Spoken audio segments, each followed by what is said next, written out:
All right, here we go. Welcome back, folks. Fire Theft Radio, episode 56. We have a pretty good show today, and we are finally delivering on one of the thousands of promises that we've promised on the show, and so I feel pretty good about it. Oh, that's true. Made no such claim. That's true, because I'm very just loosey-goosey with my tongue, and I say things, and I don't really mean it sometimes, and then I'm like, oops, I'm in trouble now. I said it, and I've gotten called out on it, actually, because listeners get serious about it. Like, you said you were going to do this, and you haven't, and I feel pretty bad about it. But, hey, here's what we're doing. Since episode 1, I think, or really early on, we talked about we were going to do a show on Bigfoot, and we never did, so... we're going to talk about that a little bit and some other things with a fellow podcast called Blurry Creatures, and they're here with us. Say hello, guys. Hey guys. Hey. That took a minute. I like being a part of some promises kept. And that's what's up, exactly.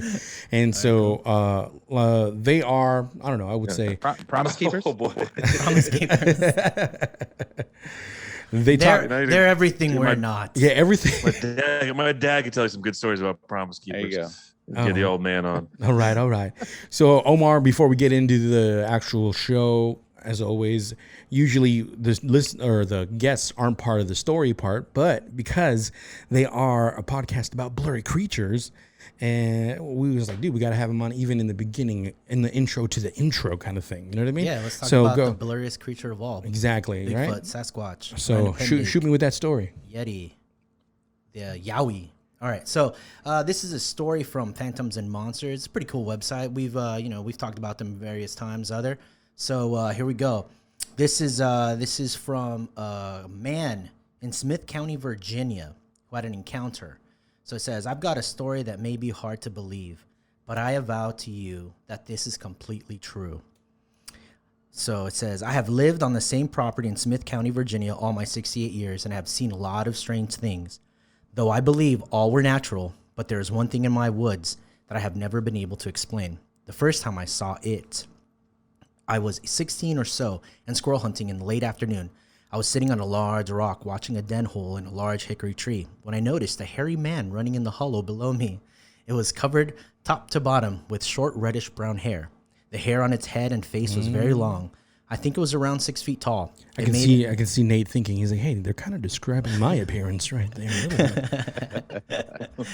It was a ginger running through the forest. It made a hell of a racket. It made a hell of a racket moving through the brush, crashing branches and grunting up a storm. It then turned around and did the same thing on its way back. I stood up and quickly made my way home. I never said anything to my folks about what I saw. That's the last I had seen of this thing until this past October. He says, I was dragging old tree branches down into the woods when I stumbled on a tree root. I twisted my knee badly and couldn't stand on it. I lay on the ground in pain, trying to figure out what I was going to do. Then all of a sudden, I wake up on the porch bench. It's totally dark. I reach over and turn on the porch light. How did I get here? Then I noticed mud on my clothes and mud on the porch floor. There was also a pile of hand-sized creek pebbles on the porch table. I'd seen these piles of pebbles throughout the woods for as long as I could remember. That's when I realized that the hairy man in the woods must have brought me home. I wondered if it was the same hairy man I saw when I was a boy. That's the only explanation I can come up with. I don't have any neighbors since I'm living on the ridge. Maybe I'll see one again. F. So, Here, you guys heard that story before? No. Luke and Nate? yeah, there's literally hundreds of, if not thousands of stories similar to this. And that's why I brought this one up, because it had a lot of the, what usually comes up with a Bigfoot sighting, you see a lot of the physical things, but then you also hear about the supernatural aspects. Like he woke up and he didn't know where he was. Loss of time, like they passed out. Yeah. Is that something you guys hear often with Bigfoot sightings as well? Yeah, there's a ton of stories that have to do with time altering, slowing down, and there's theories that people say Bigfoot disappears, but then some people say it's just because it appears like he's disappearing, but actually there's some time slippage going on. So he walks out of. You just blew my mind right now. Yeah, that's crazy. I didn't even think about that. Like, yeah, it makes sense, Yeah, I would never want to trip in the woods. Yeah, no, I'm good. That's why every time you tell me to go, I was like, I'm good, bro. I'm not gonna go. Especially with your experiences you had. All right. You know? All right. Well, let's get on with the show, man. Yeah, let's get on with it. And hey, if you like what we talked about right now, you're going to love this episode. So stick around, folks. We'll be right back.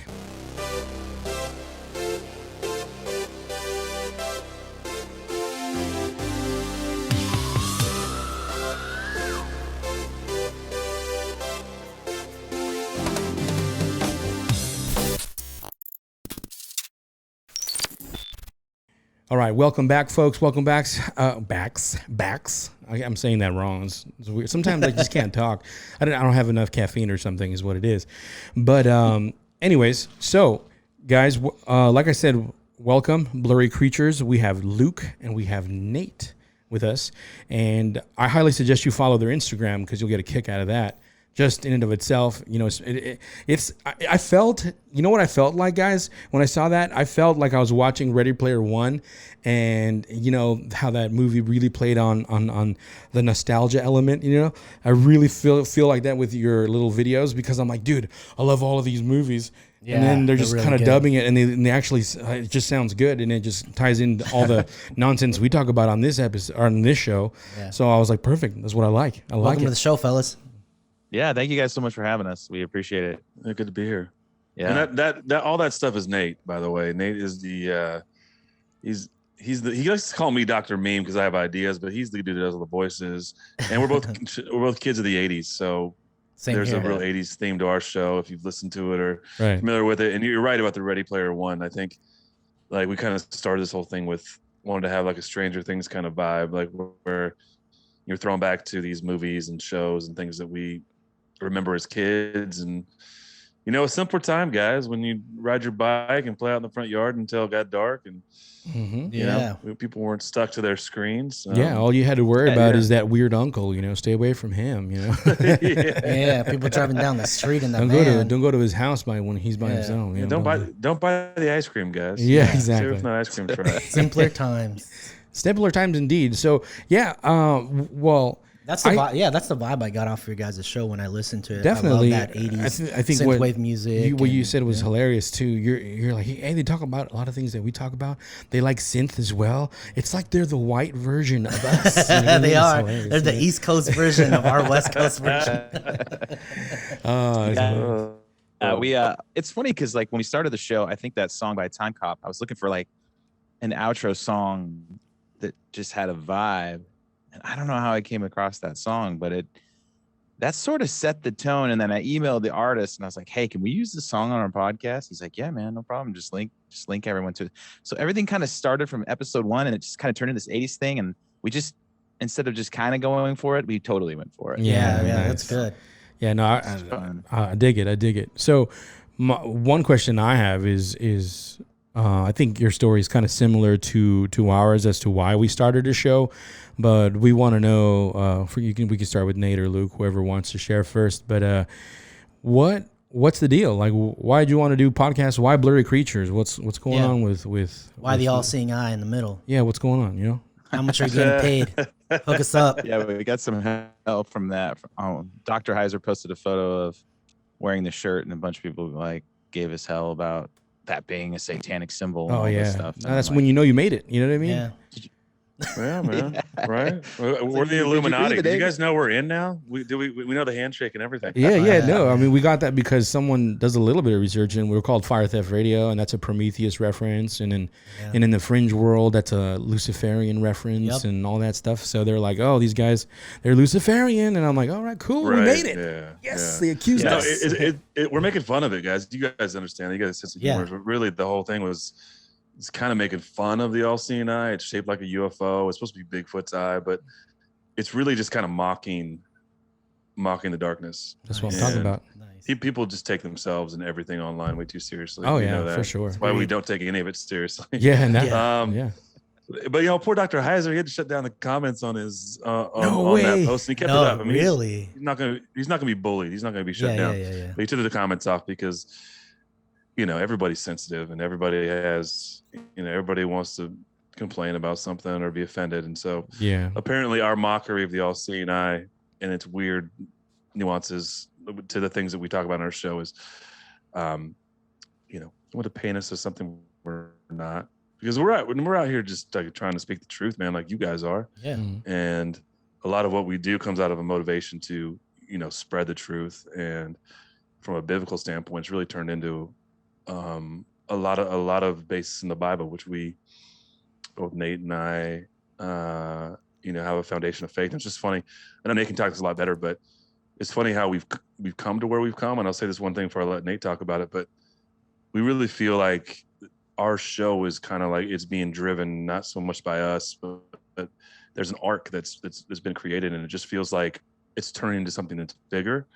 Because we did start out, you started the top of the show talking about Bigfoot, and that's really where Nate and I started with this. But it's turned into a lot more of that, and we've kind of really been liberal with the creatures part of that, in stretching that across, biblical giants, and really diving into the spiritual realm. And it's funny how it all ties together. And, I think that's the top of the show. The story it is fascinating because at least Nate and I have come through this journey on what is Bigfoot, and you get a lot of weird stuff, which is what we're here for. And that guy, he just breeds weird. There's just, whether it be orbs or like Nate's saying, time slippage or disappearing, or what looks like interdimensional kind of crap, and then you have like these evil kind of Bigfoots, and then you've got benevolent Bigfoots that carry the guy back to his porch, or say, get out of a lake, and you're like, how does this all make sense? And it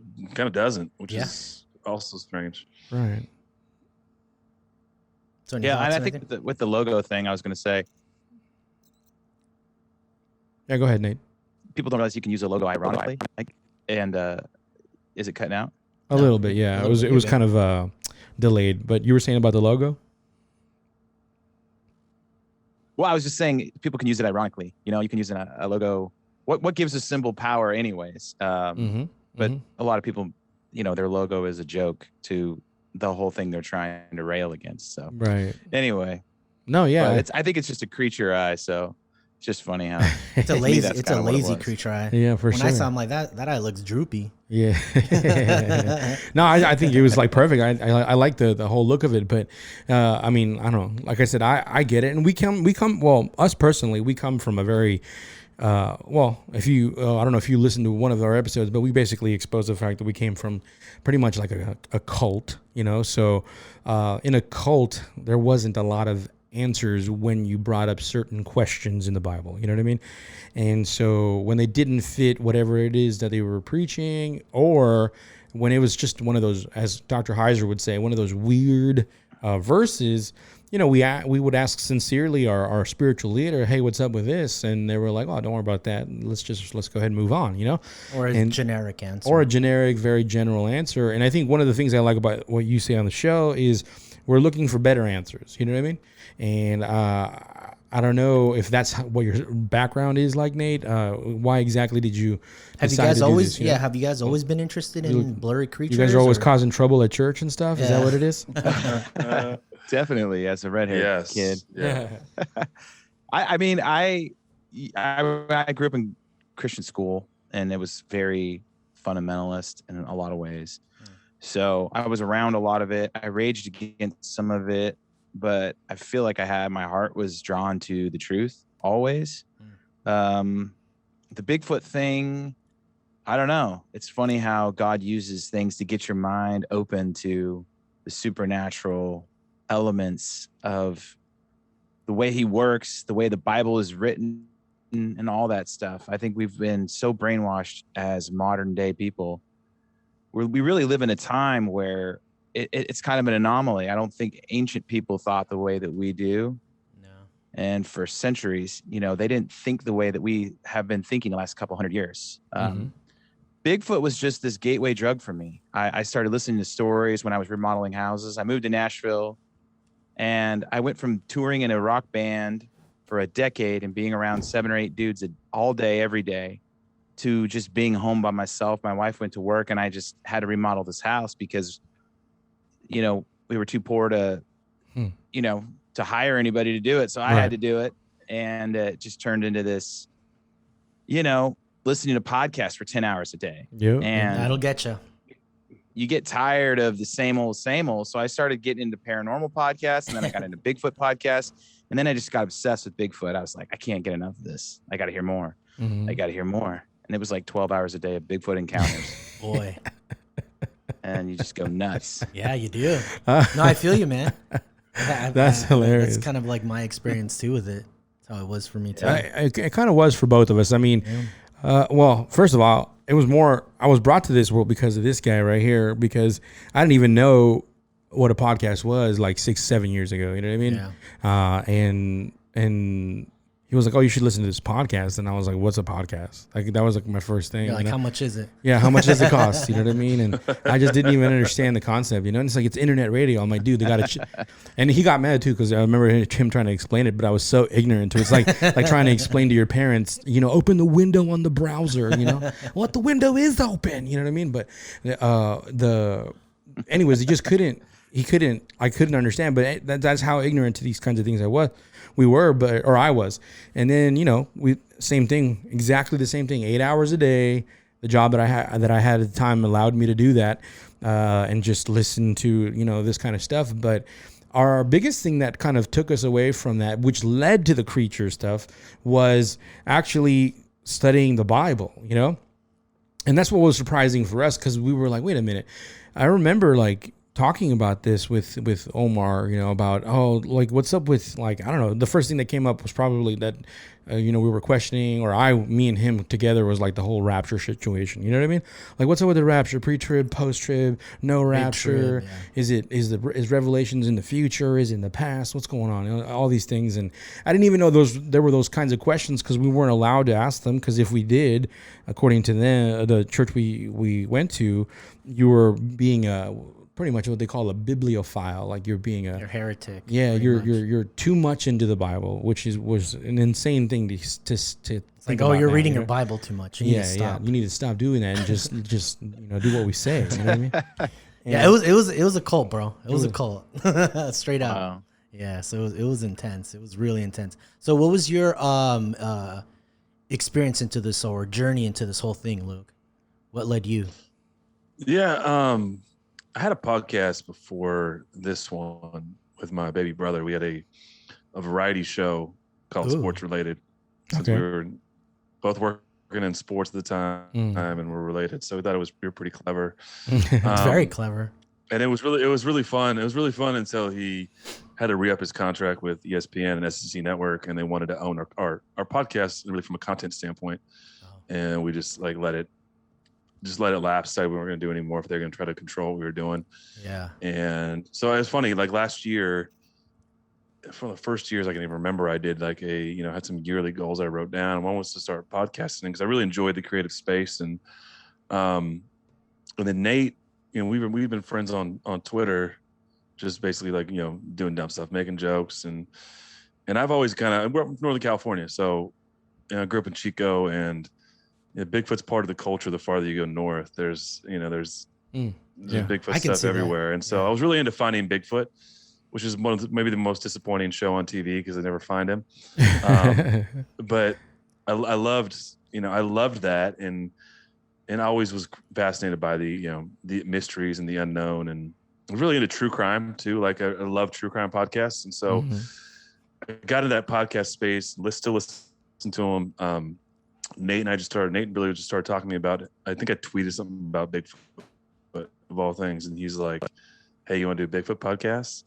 And it was right after I had been like, "This is what I want to do by April of that year. I want to get into some kind of idea of doing a podcast again."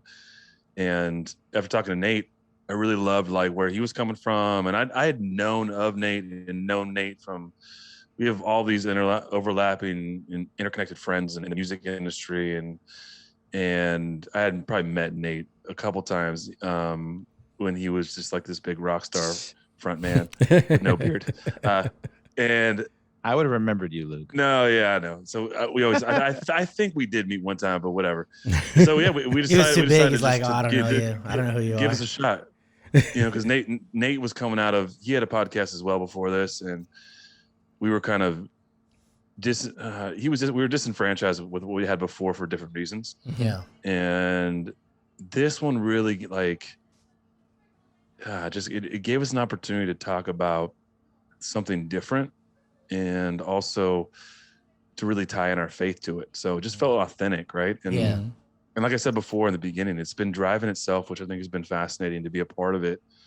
Did you guys experience the same thing we did, like at church? Is that one of also a driving factor? Like, were you not getting answers that you liked, or what was going on with that? I mean, I've never gotten answers that I liked for the most part. I remember arguing. I remember being in like 7th grade Bible class arguing like Calvinism with the teacher and other students, because I went to every kid in our class was from a different denomination. So every day Bible class was like an argument, right? Oh boy. And this 7th grade Bible class, it got pretty heavy. Wow. So, and then I started a band with a couple philosophy majors. We all met in college. So, dude, we would just argue in the van for like 8 hours a day. It was actually pretty exhausting. Yeah. How do you start a band with a lot?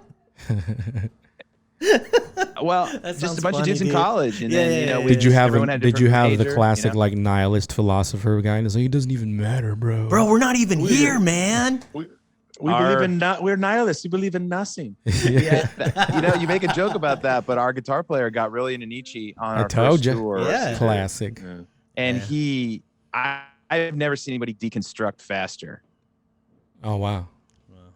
It was like in a week he completely deconstructed like his whole life and his faith, and it was like really weird because we were in the middle of nowhere. We were all just like, you're playing your first tour as a band it's pretty grueling. Your first several tours, but so people were falling apart spiritually. We were in the middle of nowhere, and then so I've always been around people debating topics like this, but it wasn't until theologians started coming on the Bigfoot podcast that I was listening to. And then I was like, what? The Nephilim? Yeah. What are they talking about? There you go. Yeah. That's it. And then it was like all the prior knowledge from all these debates and arguments since I was a kid. It was like the Nephilim kind of was plugged into the story. And I was like, I remember just being like, oh, this makes so much. Yeah. Yeah. This makes everything make sense now. You know what I mean? Yeah. Right. Like, right. This just answers so many questions. And I was old enough to know how to plug it in. I didn't need somebody to spend 10 weeks with me plugging it in. It's like, hey, these things screwed up creation, and that's why God flooded the world, and blah, blah, blah, blah, blah. And you're like, oh.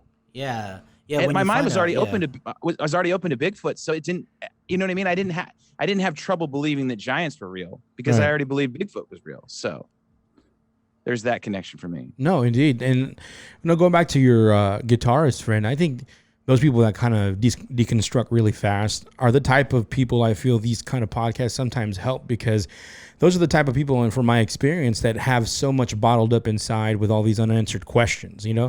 So they're just waiting for that last final straw kind of thing to be like, oh, that's it. I don't believe in Christianity no more. I just throw it out the door, And I personally, for us, like, we've gotten some emails from people where they were like, I was in a cult too, and I had all these questions never answered. And then, funny enough, like the episodes that, out of all the things we talk about, we've talked about flat earth, we talked about, aliens, Nephilim, bloodlines, all that, everything, right? The stuff that Hollow Earth, Nazis. No, we have Hollow Earth, not yet, but we want to. But talk about myself then. Yeah, you're talking to yourself about that stuff. Most likely, the voices in your head.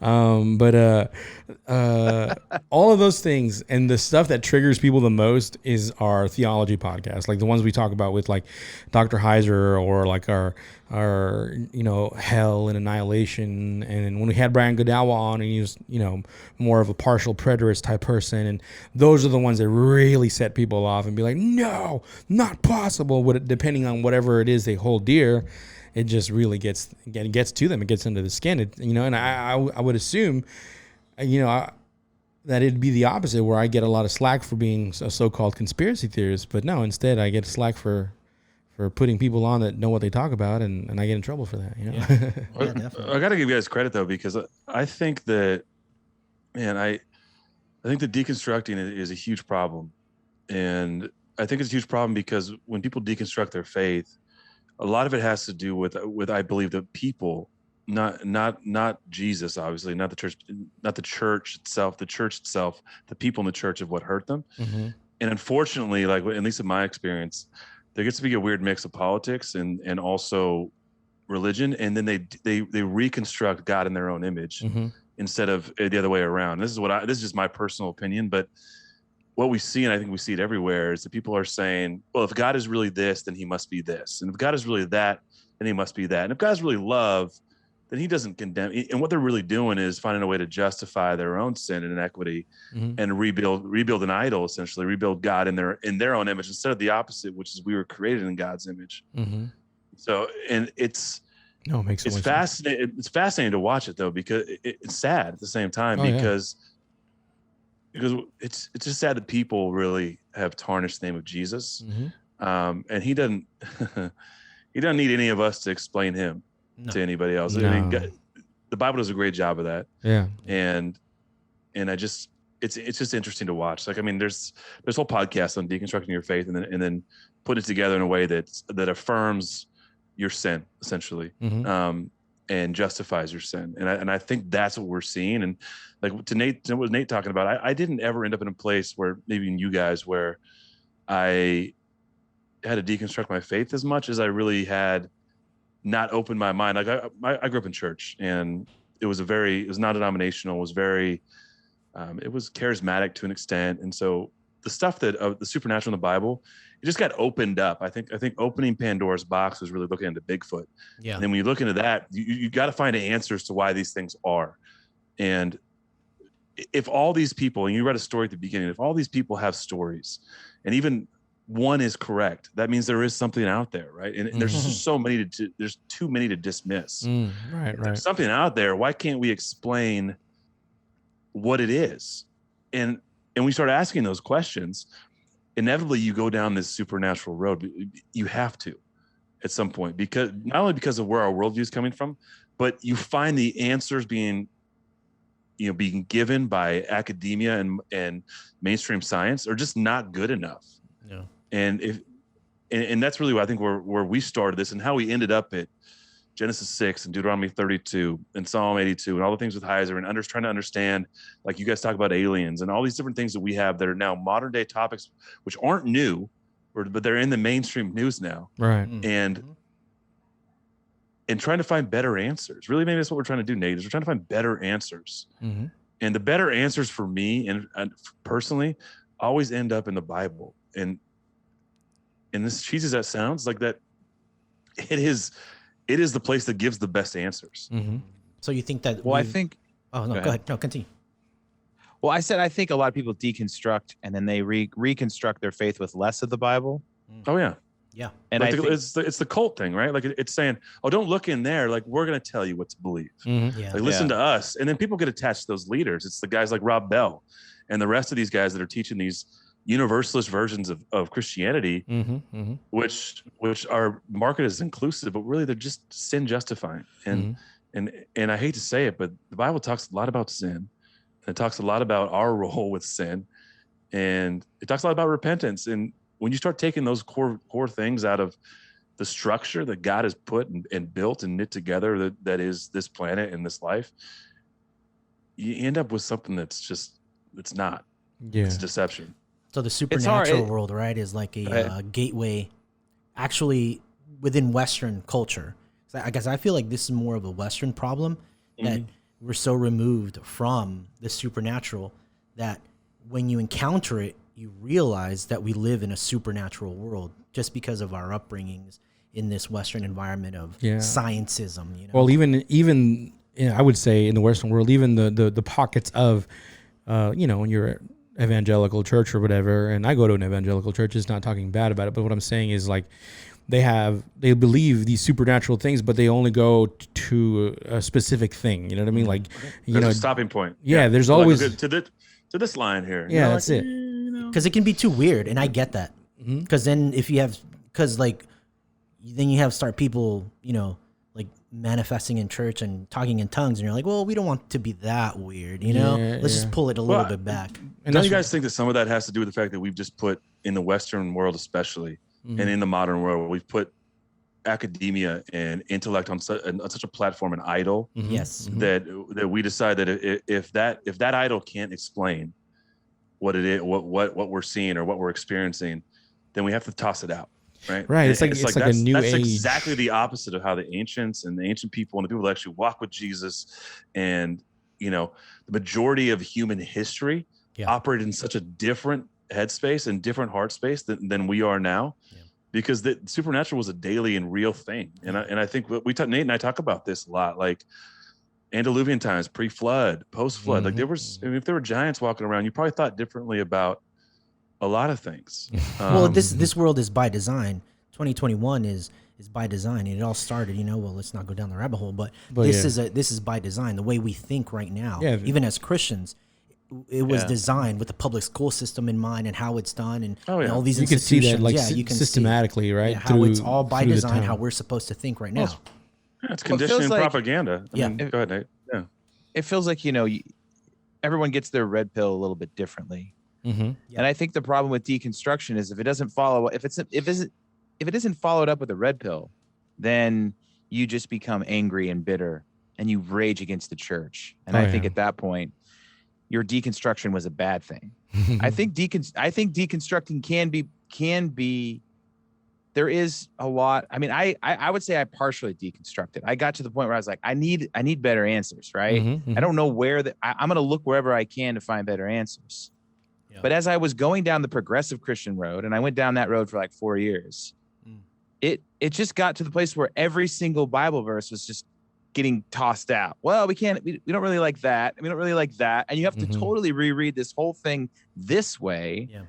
And it sounded good because there was a lot of smart people putting it all back together, right?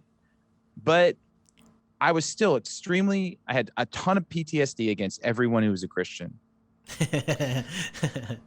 and I was like, I have zero fruits of the Spirit right now. So how is this a better road to Christianity if I have no fruits of the Spirit at all? I hate Christians because they're so judgmental. Oh, they're the worst. No, but I think me and Omar like to say, we said it in a few episodes, we like to go down these rabbit holes. We like to deconstruct to an extent. For us, it's been a little helpful, but there was some really dark moments. But we like to say on the show, you can't have dinner with the Mad Hatter for too long. You know what I mean? You can't do that because, you always have to go back to biblical founded teachings, which is why our show is what it is. You can find the weirdest thing, but then you'll have Heiser talking about what the Bible really says about demons or what it really says about, unseen realm stuff. And we have Mike Davis talking about biblical context and emotional intelligence and how, we actually do have a responsibility to our emotions. We, unlike a lot of us believe, we just, we're along for the ride and our emotions control us and things like that. And so I think the show, that's why it evolved quite a bit, because we evolved, we changed, and we understood. So we couldn't just keep it to the fringe stuff. Because I could talk fringe for hours, I could talk weird for all week, we could do that, but have you guys noticed any change since the beginning in how you deal with the show and where you want to take the show and what's the show going to be? Oh, yeah. The show's definitely went from let's talk about weird creatures to this whole explosion of topic of DNA.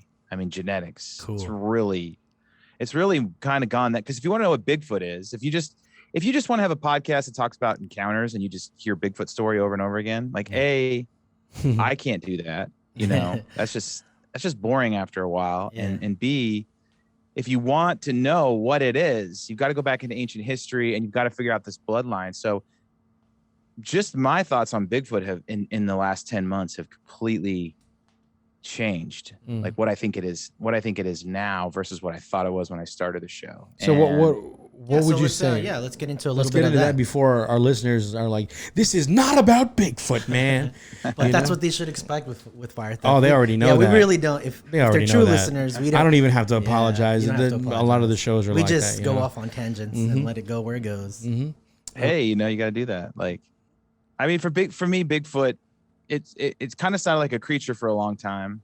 Just a creature, like a flesh and blood creature, super, with heightened senses and skills. And it was just it could just, like most animals, if you go out in the woods looking for an animal, even professional hunters, they can go on these hunts and not see what they're looking for, right? Like animals are really good at doing that. So I just thought Bigfoot at first was just, it was an animal with heightened skills.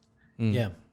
But then once you start bringing on some guys like Gary Wayne and Tim Alberino, and they start talking about the chimeras, not just human genetic hybrids, but animal human hybrids, and open that whole Pandora's box, and that you just like, wow, all these creatures of ancient history probably were real, and there was a time when they were interacting with us. So you think it's all mythology, and we have such a wrong view of what mythology really is. It's I think Gary Wayne said it pretty good. They kind of bastardized that word mythology, you know what I mean? And they've made you believe that it's not true, you know? Yeah. But I mean, Bigfoot gets boring if you just stay there. You talk about the encounter over and over and over and over again. And I think Luke and I were like, let's chase these rabbit holes. These people are coming on talking about chimeras and ancient history and Genesis 6. And it's like, we got to follow where it goes. And so I think the Genesis 6 narrative is really kind of where we've lived so far on our show. And everything's kind of flowing in and out of that. It's like the central hub. Because you see so many, not only Bigfoot, but you see so many other reported stories of like the Wolfman or, Dracula and all these legends and myths of like the Minotaurs from ancient Greece, all these human animal hybrids. And then you realize, hey, they're in the Bible too. So what's going on? And so what has your guys' research and podcast, where has that led you to? You said it was about in the blood. What do you mean by that, being in the blood?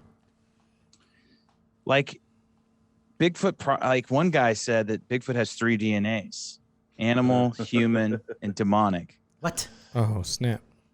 So, I mean, that's what I'm saying about blood.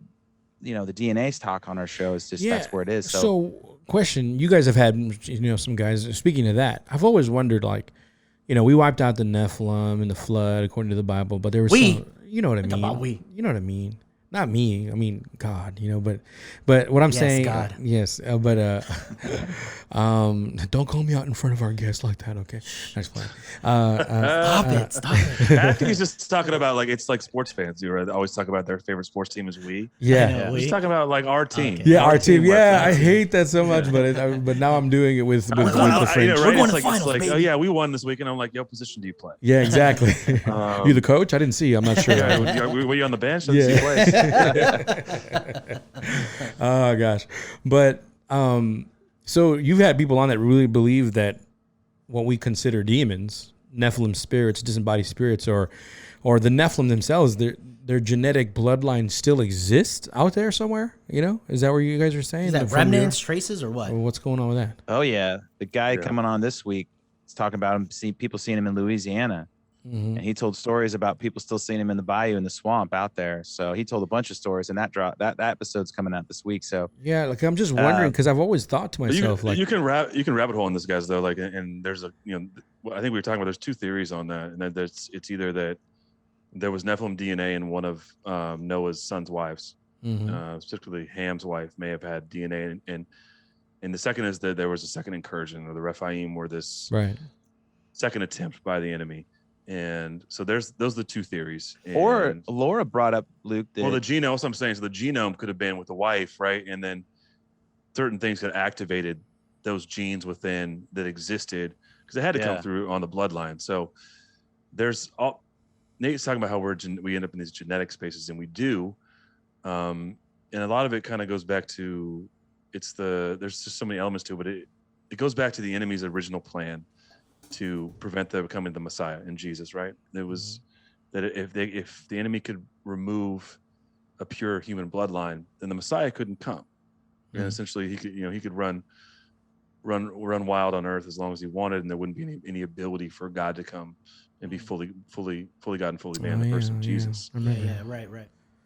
So that was the initial plan, and then you have all these weird. You got to figure out how it happened, because post flood, you have Goliath, you have giants in the Bible that existed post, and there's a myriad of other stories from other sources, whether it be Native American accounts, stuff in Qumran, stuff in Samaria, all these different accounts, Og in the Bible. There's giants, right? They were back somehow. and so when we fast forward that, we've had guests on like That's very 80s. Said Laura. They're talking about how this existed, how it returned, and if it still may be around. And then we had a guest on he's finished his PhD in psychology, and he was talking about how there may be a connection between psychopaths and Nephilim DNA. So there's a lot of theories, but how they came back is a frequent conversation. But Laura, she specifically said that Nimrod was practicing an occultic sex acts, and that's what turned him into a gibberine, which was he transformed into a giant. Right. So right.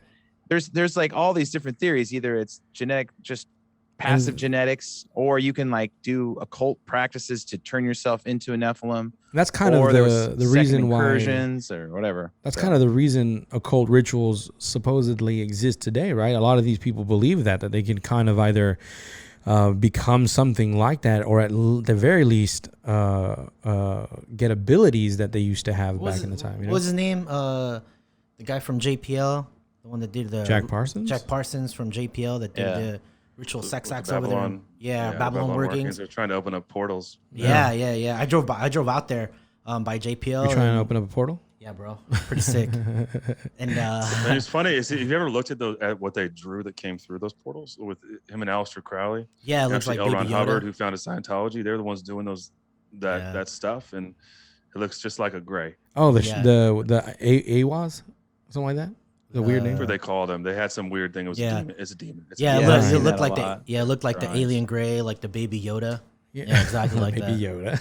Yeah, it did. That's two different. They did not look like Baby Yoda. Yeah, Baby Yoda is bro. super cute, man.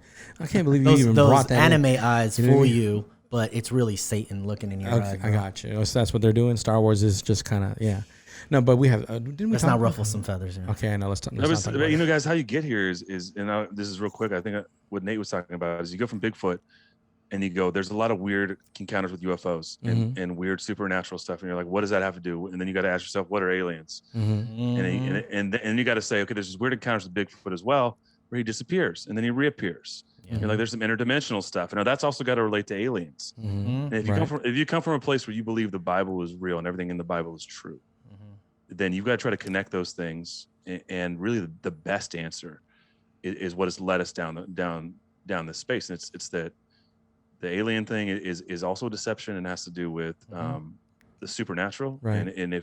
And God is the only omniscient being, and these demons and other bad things from the darkness have to travel physically, right? And then it all kind of ties back into Bigfoot, and then it all ties back into the Bible, and that's how we got into this weird space, Blurry Creatures, that we kind of put all those things in a blender, and but it is you start picking, and you start picking things out like genetics, right? Because you're like, okay, well, this is a gene war. Like they were trying to breed out humanity to destroy the thing that God loved the most, and also prevent the Messiah.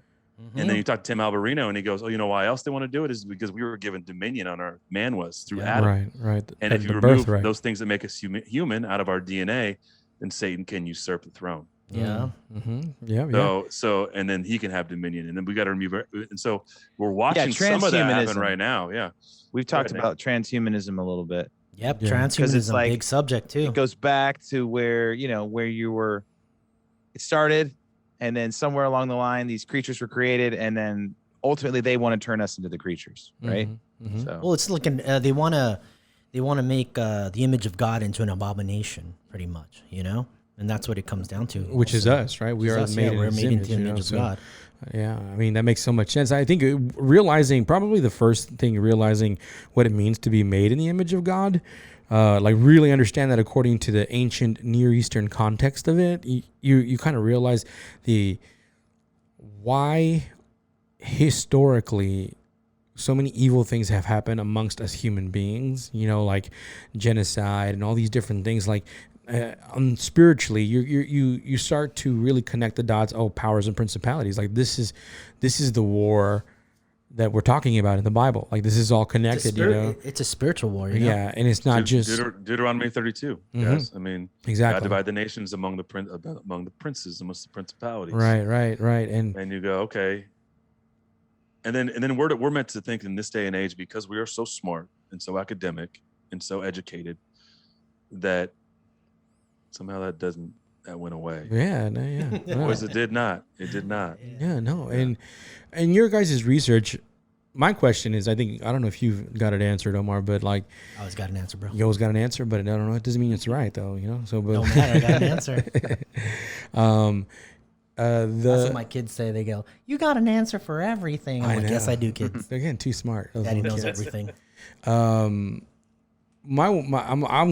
This is a question just out in the open for everybody. I'm wondering, because we understand that when Jesus came and the miracles he was doing, the whole ministry he's doing, like if you guys read the Reversing Hermon, we understand that like there's this whole forgotten mission that we don't see. There's so much more to the reconciliation of us, the restoration. What does that mean? The restoration of what? And we just kind of assume it's a salvation thing. It's kingdom come stuff. Heaven is coming and things like that. But we never really get to the bottom of what is it that Jesus' blood is restoring. What is it? Like, how far have we gone from the beginning, from the Edenic stage to now that he has to restore with his blood, And I'm always like questioning, like, he dethroned these, Deuteronomy 32, saying, hey, I'm here to take and redeem all nations, put them back together.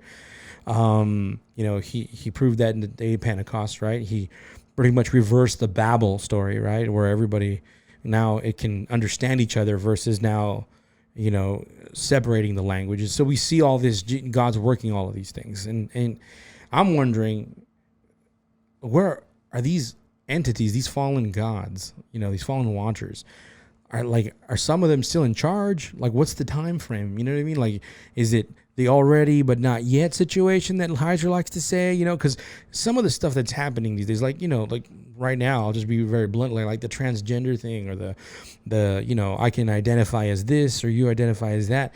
I mean, that seems like this stuff, we think it's new, but it's like, no, fallen watchers had that situation going. Like, old gods did that. Like, they were gender fluid and things like that. And I'm just wondering, like, this all feels like they're at work, like those fallen watchers are working.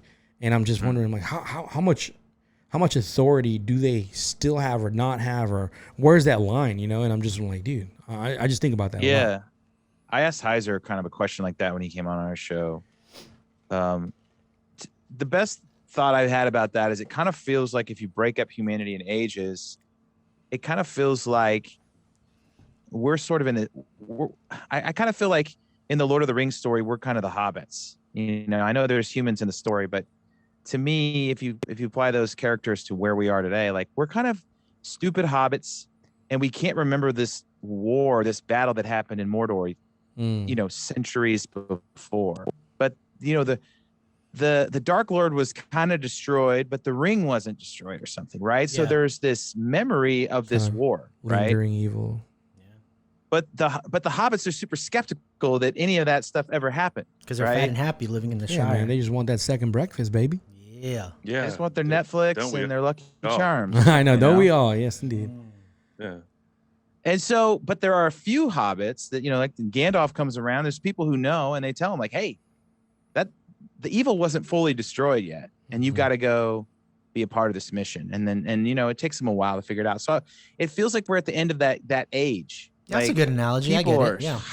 Hyper rational, we have this materialistic worldview, but the ancients didn't have a materialistic worldview. Mm-hmm. And the third age, when these realms are interacting again, it certainly won't be a materialistic worldview. This is kind of a unique time for humanity. Where I agree. I think you said something very important, though, that I'm taking for myself. I think, and this is me thinking, I'm not, I'm just thinking. Me too. Me too. Yeah.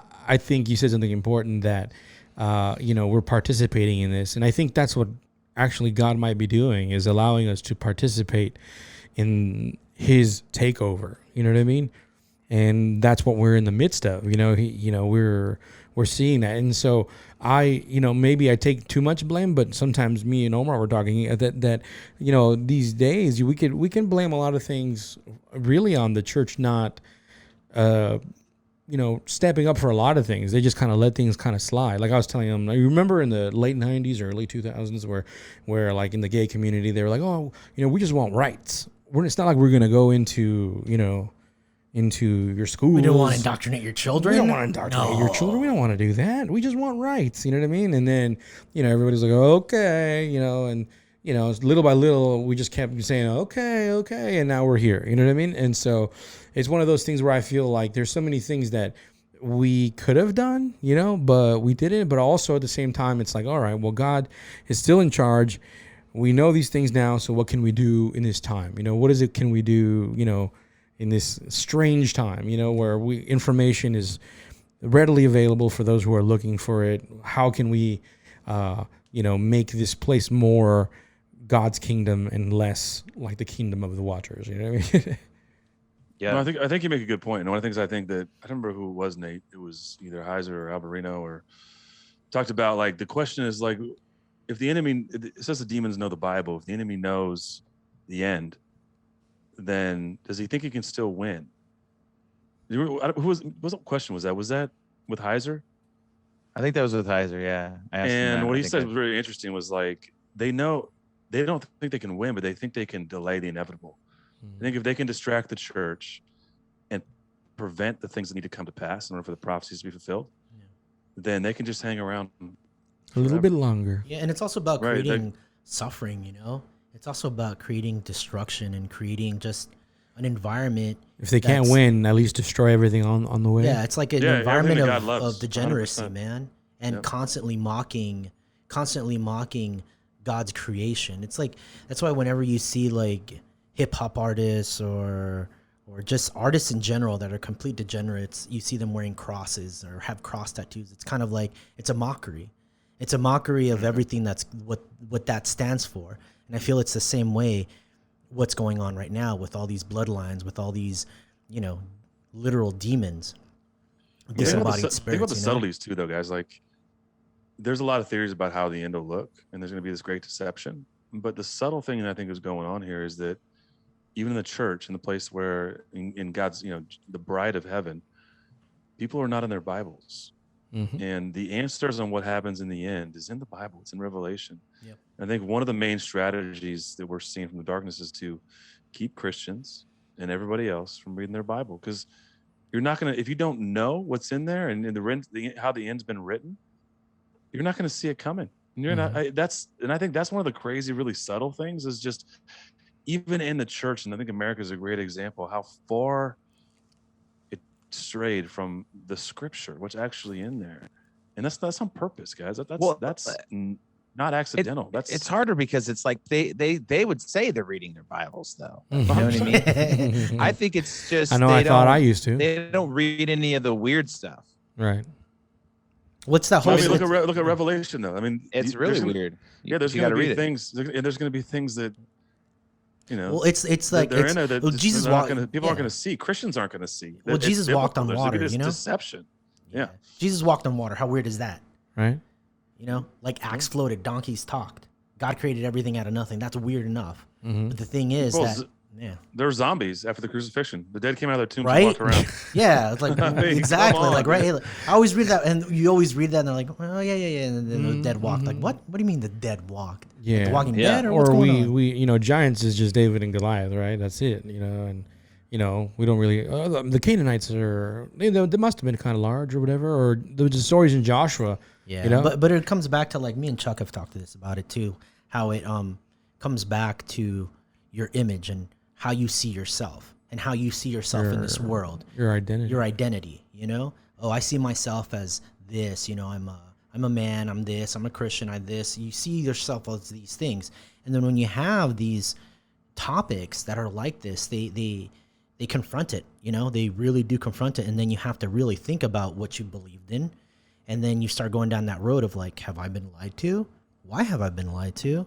And then my pastor wouldn't lie to me. Yeah, my pastor wouldn't lie to me. And then you go down this rabbit hole, and then we go back to that thing about deconstructing your faith. And a lot of people can't handle it. A lot of people think, oh, I'm a Christian. But when you really start looking into it, you start thinking, wait a minute, have I been a Christian? What have I really been believing in? And that's the real tough part for everybody. But everybody has to confront it. but not everybody has the courage or the will, the desire, you know? I'd rather stay comfortable in not knowing than knowing. And I get it. I understand it. Everyone's more comfortable in the unknown. Yeah, right? yeah. It's kind of in the known. In the known, it's kind of like when it's the Shire. Yeah, yeah. It's like Cypher in the that's- Matrix. He's eating that steak. You know what? I don't want to remember any of this. Just put there me was back. times, I don't know about you guys, but like when I got, I don't know, quote, this phrase has gotten so hijacked for politics. But when I got red pilled to a lot of this biblical stuff, you know, Bigfoot pilled. Bigfoot pilled and Nephilim that's a cool pilled. shirt, bro. You know what I mean? You're gonna make the shirt now? Yeah, You should. Bigfoot pilled. Bigfoot pilled. That's a good. That's a weird t-shirt. way to put it, but all right. And so once you look at those things, you're just kind of like, I remember thinking to myself, I would have rather not known how much I didn't know. You know what I mean? Like there was a moment where I was like in that dark place where I was like, dude, I don't know anything about the Bible. Like I've been a Christian. At that point, when I realized that, I had been a Christian for well over a decade, and I had no idea that the Bible had anything to do with these things. You know, it was just about giving 10% of my money, and God's going to bless me, and he's going to heal me, give me miracles. And he, along the way, he saved my soul. That was basically the gist of where we were going in the old church we used to go to. And so, you know, it was hard for me. Like it was hard for me to, I guess, to say you're wrong. You know what I mean? And you got to start over. And, you know, but once I broke that house down and started it over, I mean, it was more than worth it. Now it's like for me, when people say God wouldn't do this, God, I'm like, you know what? God can do whatever he wants, you know? You know, so, but, anyways, guys, we're hitting up about that hour already, Nate. And, is there anything you really want to get off your chest? Maybe something that we didn't bring up and you wish you could have talked about and you didn't talk about? Sorry, guys. Hey, Nate just said the power at his house went out completely. That's why he's out. Oh, snap. But it just came back on too. He's like, it's never happened before. It's the devil, bro. It's real. Yeah, I know, right? It is real. People don't think about this stuff, but it's real, man. No, That's it why we happens. always pray, dude. No, I tell you what, guys. We have like whenever we talk about the Nephilim, especially, or we start pushing back against the darkness in those spaces, it's revealing the truth about the plans and schemes of the enemy. Because the reality is that like there are no new heresies. I say this a lot in the show, and everyone listeners are probably tired of me saying it, but there are no new heresies. It's just the same lies repackaged and resold to humanity. Yeah. And it's funny because we have this stuff. We have the weird technical stuff that shouldn't happen. I've got great internet. Nate's got great internet.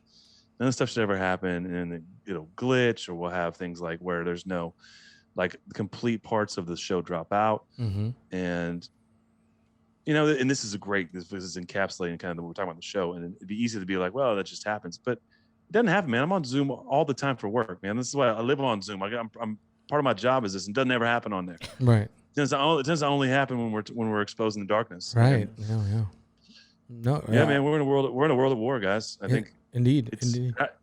I think people like we were saying. I think people would prefer to put their head in the sand and live in the Shire than to open Pandora's box or get red pilled, whatever you want to call it, and have to confront some of the hard truths about what goes on. And Paul talks about this in the New Testament. He says that what is unseen is more real than what is seen. And I mean, and we kind of read that, of course, right? Like God's doing things. He's real. He's out there.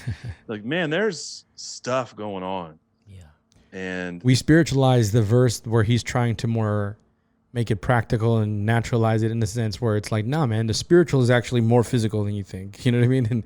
And Right. It's not so much like everything's just ooh. Yeah, well, I mean, you see it when Elijah opened up the eyes of his, opened up the eyes of his servant, and he saw and he opened his eyes, and there was like chariots of fire and just armies and all this, and he's like, whoa, dude, that's how it is.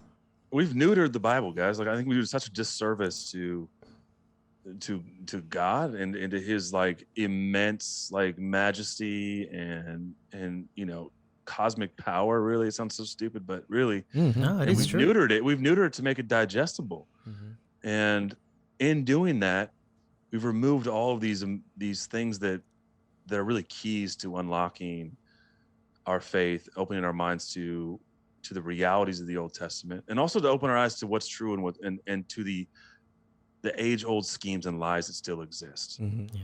And I think when you put all that into context, things seem to make a lot more sense, whether it be what's happening, in current events in the political landscape, the UFO disclosure, all this different kind of stuff that's going on that isn't even blipping on the radar of most people, which is absurd.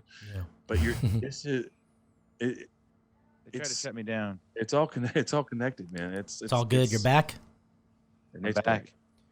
Yeah, we were just talking about what a coincidence when we talk about exposing the darkness. This stuff just tends not to work for one or another. You know what I mean? Yeah, dude. My whole house just lost power for like 10 seconds. To shut everything off. Maybe it was the Bigfoot outside. Like, heck no, man. Dude, it was that dog man from your kid. He's still following you. Yeah, yeah. Well, wait, you saw Dogman? I did see one. Bro, tell us the story. You can't come on Fire at the You Radio can't- and not be weird. And be called Blurry Creatures I and know, not let's talk go. about your Yeah. blurry creature, man. It's weird though. I mean, I think a demonic manifestation of a werewolf as a kid. It's kind of what I think it is now after just asking people that come on our show what they think about Dogman. Mm-hmm. It looked like basically I was like 7 years old. The short story is I was walking from 6 or 7, walking from one end of the house to the other late at night one night, and I looked out the back window to the backyard and I saw this werewolf creature standing there in the doorway. Jeez. Oh, And snaps. I like looked at it and I did double take and looked back at it and it kind of like grimaced at me and had these it just looked like something out of pure hell. And I was just like screamed and ran. And then my parents came around the corner. There was nothing there, obviously. And the way I remember it happening was because it kind of had some PTSD. So I wouldn't look out that window every time I went Wow. from one end of the house to the next for years. So Did you it was really quick. And Did you watch Thriller by yourself as a kid, like the music video, and then you got scared? Dude, it was the 80s. And I had older siblings, so there was a lot of that stuff on Mhm. TV. But this is the thing. So I thought I just made it up because of all that. Yeah. And then started listening to these cryptid shows on podcasts and going, wait a minute. Other people had the same experience. Mm. So this thing can manifest. And so, yeah, I mean, that's the thing about cryptid creatures that we're trying to figure out. It's like, sometimes they're demonic manifestations, it sounds like. Sometimes they're like a physical being that can be possessed. And then sometimes they're a hybrid. And then maybe they're just... And we know through science now that they've been doing that for a while. They've been working on hybrids with animals and humans and stuff like that. Yeah. And we just had Dark Waters on the show, and he was talking about all the chimerical stuff. And then look, and guys, right on cue, Netflix is beginning the conditioning process. They're all the news, and they took out the front page of the USA Today is about a show about hybrids, about chimeras. This is what they do. Yeah. They want to condition you until you think that's normal. I mean, as weird as that sounds, I think we've gotten that far. I think already you with said stuff that something shouldn't be in normal. one of your last episodes that, we've been talking about UFOs in the public so openly now, and nobody's blinking an eye. It's like that's how normal it is now. You know what I mean? Yeah, there's a meme that's really funny that an alien appears to this guy and he's like, "Are you not impressed by me?" And the guy's looking at him, he's like, "Hey, you know what? I got a lot going on right now. I gotta head out. I gotta head out." And I feel like that's how it is, It's like it's crazy how so much is being disclosed right now about aliens, and people are just like, well, I guess, and they just start talking about other, political stuff or other crazy stuff. Well, yeah. People they're refusing to leave their paradigm. You know what I mean? It's like the ship is sinking and they're going to go down with that ship. That's what it feels like. And there are people, depending on what happens in your life, you're like, okay, I got to get off this paradigm. It's going down. USS paradigm is sinking. You know what I mean? And everyone jumps off the boat whenever something happens in their life that allows them to get off. Some people jump off right away.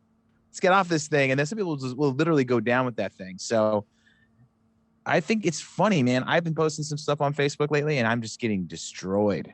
Like people are just coming unhinged. It feels like, and I've had several people message me like, what is going on your page? People are like ready to kill you. And I'm like, I know. Because they're so afraid to confront this paradigm that's falling apart in front of them. Yeah. they have to become a conspiracy theorist, and they don't want to. Oh, They yeah. will not do it, you know? Yeah. But it's like there's so much evidence that all this stuff is real, and it's returned, and it's nefarious, and it's gonna, it's right in front of you, and they just won't accept it. And people like me, you guys do this a lot on your Instagram, so I'm sure people like you're just like, I'm gonna throw out some red pills. I don't care if you hate Right. me. Right. It's just part of my personality. And that's just how it's. Yeah, I think I heard this on this other thing. Sword pill. Yeah, just choke on it. Yeah, exactly. No, well, I think we're at this level. I heard it on another podcast. I think we're at level clown pill now, where Yeah, we're in it's clown called pill a mode, clown man. pill, where it's like all you can do is laugh now. You know what You're I like, mean? is this the Babylon Bee? Oh no, it's not. It's real life. It's real life, right? Yeah. Irony is All the become- satire yeah, has become real. Satire is real. Irony is. It's like stuff is not even funny anymore. It's like starting to become tragic. I don't know. It's just. Yep. It's weird. It's a weird time to live, my friend. Yeah. Do you think? And that's a question I always have for my friends. Do you feel like there is a literal? You said we're your Like, friends? He said we're his friends. We have friends on the East Coast. All right, South, go. the South, guys. We're in the South. Oh, we're in the South. in the okay. South. Don't paint us as East Coast. Yeah. Oh, sorry, Even my kid bad. from the West Coast, I'm not taking. We're I'll take the Southerners, South. Tennessee. I apologize. Oh, I apologize. No, it's all good. It's Friendship all good. revoked. Do you feel like there's a veil, like a satanic veil over people's eyes? They just can't see it. Oh yeah, no, it's that's without a doubt. Part of it, I think it's satanic, but I gotta be honest. Satan can only do so much. A lot of it is really just internal themselves. They're just willfully ignorant. Most people do that, and I believe Satan to take advantage of that willful ignorance, and it just kind of piles on top of that. You know what I mean? Yeah, because Satan cannot alter your will. It's not like he can control you in a way that's out of your desire. These demons cannot, and so they use things to manipulate your thoughts, or they guide you along a path that you are freely choosing to go down because of free will. It's kind of like we're saved, in Jesus Christ through our own free will, I guess you can say. But then, okay, I don't want to get into those theological arguments, but we make a choice. And so it's the same way as choosing to follow these paths because they're a lot easier. They follow this path of like, But the propaganda is heavy along. the way, it's heavy. So then people fall into these paths. Yeah.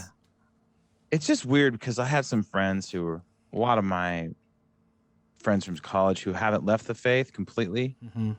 Like I have a group of friends that go to this like theistic evolution conference every year. What? No. Where it's like this marriage of science and Christianity, and they're trying to push this space.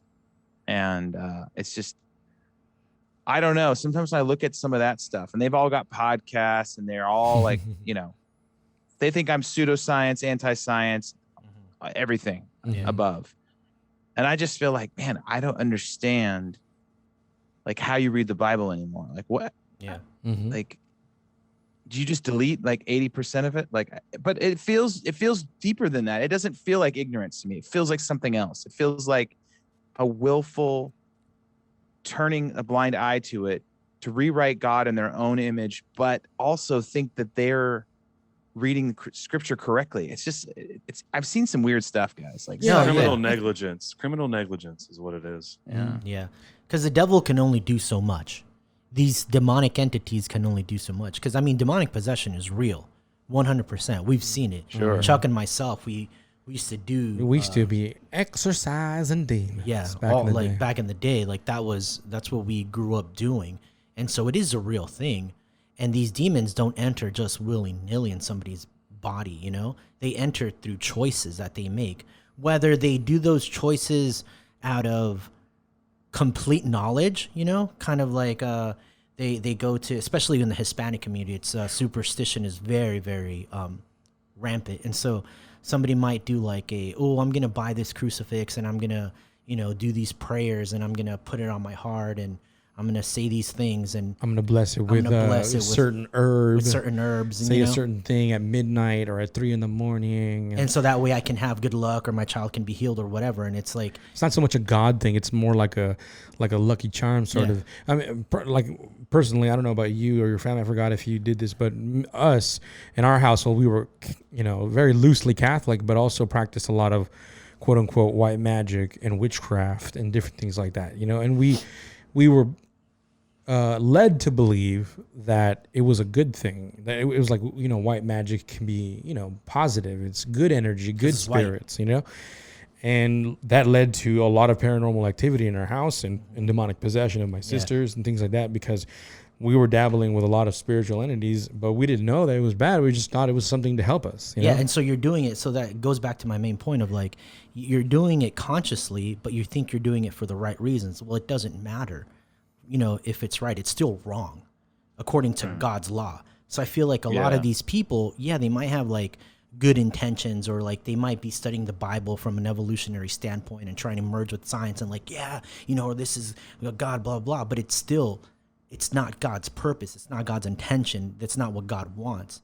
And so they're opening doors, to be blinded. They're opening doors to be possessed. They're opening doors to continue having these closed eyes, because God can only do so much, Yeah, and it reminds me of a lot of those verses in like Proverbs, and they compare like the wisdom of man or the fear of the Lord as foolishness to man, And when you start to understand the ways of God, it gets categorized as foolishness to people who don't understand it or don't want to look at it from the way that God looks at the world. And you think about the Bible, I think when you try to, and this is really hard to do, to destroy all the mental paradigms that you have and just read the words and say, I believe these things could have happened.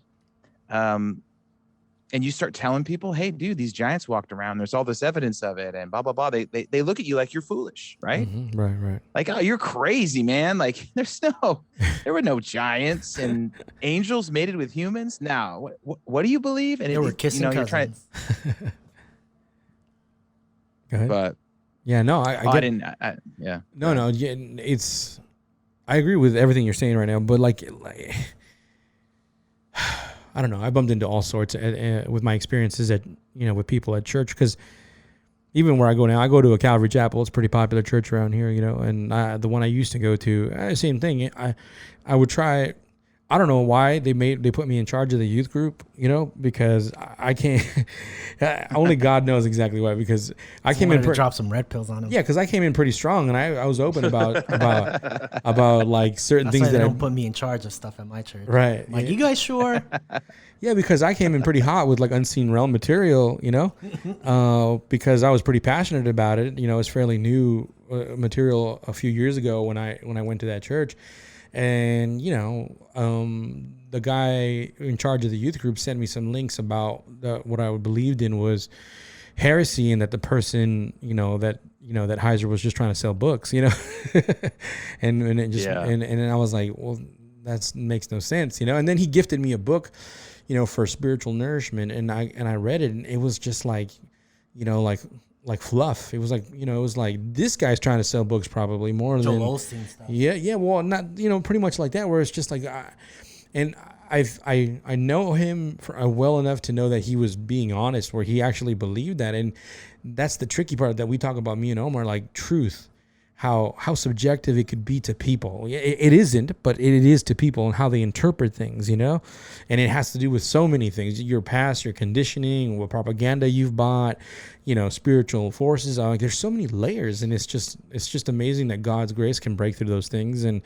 I believe that shows like yourselves, your shows and our shows are for those people that are searching out the truth. Those people in I think what did Heiser say, in Middle Earth? Those people in I forgot what. Yeah, he calls himself. Well, they called him Gandalf the Grey. Right. Well, the White. The White. And he comes down to Middle Earth to dispense. Well, I mean, even when us. you get in that space, guys like Tim Alberino are even way further down the road than even guys like Heiser are. Yeah. Oh, so, like Albarino just like made me scratch my head for hours thinking about some of the stuff he said on our shows. Mm-hmm. Yeah, that dude's been Did a couple mortar and episodes back. with him, and it's just what I'm saying is like I think we're all brainwashed. How brainwashed? What are the lies that I currently believe right now that I don't know? Yeah, the thing I pray for the most often, I like to say this this is the context I say this in. I say self-awareness is the key to the success of free will, you know? But I say the self-awareness, and I'm talking about the self-awareness that God gives. It's not just like this self-awareness like, oh, you know, I need to change this, or I'm fat, I need to lose weight, you know, like stuff like, you know, nothing like that. It's more where if I know I need that clarity, I'm very intentional in asking God what it is I need clarity for, you know, and because of that, that's why we probably have a lot of different subjects on the show, because we hold things with an open hand. You know, I can't hold on to things anymore and say I'll die on this hill anymore, because down the line I'll probably find out that I'm wrong about that as well. You know, and I'm just like, I don't know. You know, the only thing I can hold true is, you know, the Jesus Christ story, you know, the truth of what he's done on the cross. And you know, when I find myself overwhelmed or confused, I mean, I'm like, well, at least I'm saved, man. At least at least I know that, you know what I mean? So yeah, I can relate to that. And I think you know, it's funny because I grew up my whole life thinking I understood that story, right. You know, and I just turned 40 and I'm like, I feel like I'm just starting to understand, like when, like I flat out asked Heiser, you know, I've heard the gospel message thousands of times in my life. And I just like, and I just a moment in the podcast, like, what does Christ do? You know? And he explained the 3 things that he thinks Christ does. And we don't have time to go into all that, but I think we've been so focused on the one thing, the one problem in Christianity, when Heiser really lays out, there's 3 problems. Humanity has 3 problems, you know? And that is, we've been estranged, there were hybrids, and then there were, you know, the Tower of Babel, where nations were scattered and numbered. Right. The nations were, you know, given away. And so we grew up in a time when they only talked about one thing. There's only one problem in humanity, and that's you and your sin and your guilt. And I think that's what makes a lot of people deconstruct, because they hear that over and over and over again, and they feel so terrible all the time. It's a terrible oversimplification, you know. Yeah. So I understand the deconstruction, just to wrap it up. Like, I understand why people go down those roads, but I think if you plug in those other 2 problems, which sound like Star Wars problems, you know what I mean? They don't sound like, it's hard to wrap your mind around the fact that God could divide us amongst other lesser Elohim, you know, like lesser gods and hybrids were here. It's like, if you really want to know the story, you really want to make sense of it, you got to include these 2 major themes that 99% of people seem to miss in the church. I don't know why, but they do. No, indeed. So, Luke. So I would say I can hang my hat on those 3 things. I do believe those 3 things, and I think that's changed my life in the last year or 2. Luke, are you still with us? I'm here. Your father. Before we go, I'm not your father, but how many people have told you that as a joke already, Luke? Since I'm 39. Probably so tired. Does your dad tell you that? Star Wars. Luke, I'm your father. No, I know he's my dad, so he doesn't have to tell me that. That'd be sad if you're like, anyone but my dad says that. We look a lot alike. I mean, I took pictures of my dad at my age, and I'm like, that's kind of like me. Yeah. That's so weird, huh? Less hair. Before we land this plane, man, anything you want to just kind of get off your chest, Luke, before we wrap it up? I mean, I just wanted to add what Nate was saying. I think that dude. It is oversimplified to say that we have a sin problem, but the sin problem is encompassing. And it's much more nuanced than just like the things that we do wrong, right? And a checklist of like, oh man, I thought like a bad thought, or I said a bad thing, or I was prideful, or I'm jealous. I think it's easy to break it down to that, and you realize that the sin problem encompasses all of the things. It encompasses the giants, and and because God gave us free will and He loves us. Matter of fact, you start to understand my final thought is sin that, more. like, guys, go ahead. No, I just said, matter of fact, you actually start to understand sin more if you understand the Nephilim stuff. You know what I mean? Oh, 100% you do. Yeah. 100% you do. Yeah. Yeah. And I just think my final thought is that, like, that it is it is and it continues to always be about Jesus. But I think that when you start to understand the Old Testament and the way that we try to unwrap it with creatures and giants and all the above, right? It really does open up a lot of things and unlock a lot of things for context. I always talk about a tapestry. It doesn't change at all who Jesus is and what he did and what he did for us, but it does actually provide a lot of rich context to the things that he did and undid.